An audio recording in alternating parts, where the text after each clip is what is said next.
Nah, sebuah penelitian, terutama dalam disertasi, biasanya unsur-unsur ontologi, aksiologi, dan epistemologi ini perlu terkandung, perlu kita perhatikan dalam kita membuat sebuah disertasi penelitian.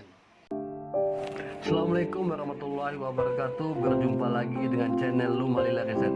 Di channel ini Anda bisa belajar membuat skripsi, membuat tesis sendiri, bisa belajar mengolah data, merapikan ketikan, dan semuanya hal-hal yang berkaitan dengan cara pembuatan skripsi dan tesis.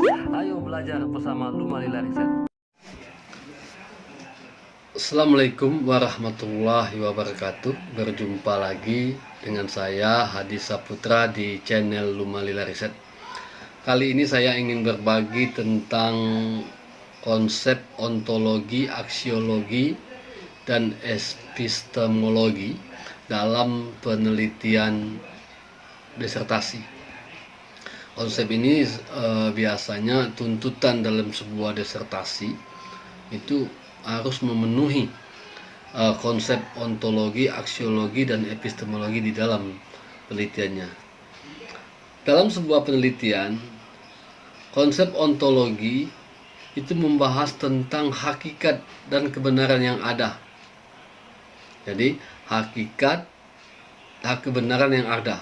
Artinya gini, ontologi bisa kita katakan, juga bisa kita katakan bahwa sebuah teori atau studi tentang bidang ilmu yang akan kita kaji terkait penelitian yang kita lakukan. Artinya, kalau kita di bidang administrasi, itu kajian bidang ilmu bidang administrasi, teori bidang ilmu administrasi. Dalam ontologi ini maksudnya secara konsep teori itu yang benarnya bagaimana, dan secara fakta kebenarannya bagaimana. Itu jadi artinya dalam konsep ontologi ini, dalam sebuah penelitian kita kajikan, itu membandingkan fakta di tempat penelitian dengan konsep teori yang ada. Tentunya sesuai dengan bidang ilmu kajian penelitian kita. Misal kita meneliti tentang birokrasi. Birokrasi yang secara teorinya bagaimana, yang benarnya. Tetapi faktanya bagaimana. Nanti kita lihat, mungkin yang tampak di sebuah perkantoran organisasi, birokrasinya itu kita lihat sudah bagus.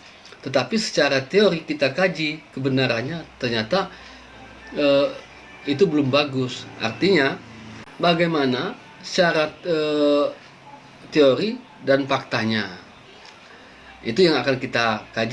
Unsur ontologi ini harus terkandung dalam sebuah penelitian. Nah, apapun itu, baik itu umumnya dalam penelitian kualitatif ini sering diangkat. Kemudian kita ke perspektif yang kedua, itu tentang aksiologi, ya. Jadi aksiologi itu makna yang hakiki apabila konsep teori tadi dapat dimanfaatkan dalam berbagai aspek kehidupan. Artinya kalau kita kaitkan hal ini dengan sebuah kajian penelitian atau apa itu disertasi, yang dalam sebuah penelitian baik itu kuantitatif dan kualitatif, jadi manfaat, kontribusi apa yang dapat diberikan dari yang kita lakukan. Jadi dengan menggunakan konsep ini, teori yang kita gunakan ini, tentu kita harus dapat memunculkan sebuah manfaat atau kontribusi yang berguna bagi, kalau kita di bidang administrasi, kalau dia di bidang administrasi, sehingga organisasi ini dapat menjalankan organisasinya dengan baik. Kalau dia organisasi pelayanan publik, tentu dia dapat memberikan kontribusi lagi, dampak lagi kepada pelayanan publiknya, yang tentunya untuk kepentingan masyarakat. Artinya ada sebuah manfaat kontribusi yang ditemukan dalam konsep aksiologi ini. Intinya itu dalam sebuah penelitian. Makanya ini harus diperhatikan dalam kita membuat sebuah disertasi. Kemudian perspektif epistemologi. Jadi maksudnya ini adalah sebuah perkembangan ilmu pengetahuan. Sebuah perkembangan ilmu pengetahuan dalam pemikiran kita, pemikiran manusia terhadap rasionalitasnya yang terjadi dalam sebuah pelaksanaan atau menjalankan sebuah kegiatan administrasi atau organisasi. Jadi epistemologi ini perkembangan ilmu pengetahuan dalam pemikiran manusia terhadap rasionalitas yang terjadi ya dalam pelaksanaan ataupun dalam menjalankan sebuah organisasi birokrasi secara rasional, atau organisasi yang ideal, pelayanan publik yang ideal, birokrasi yang ideal.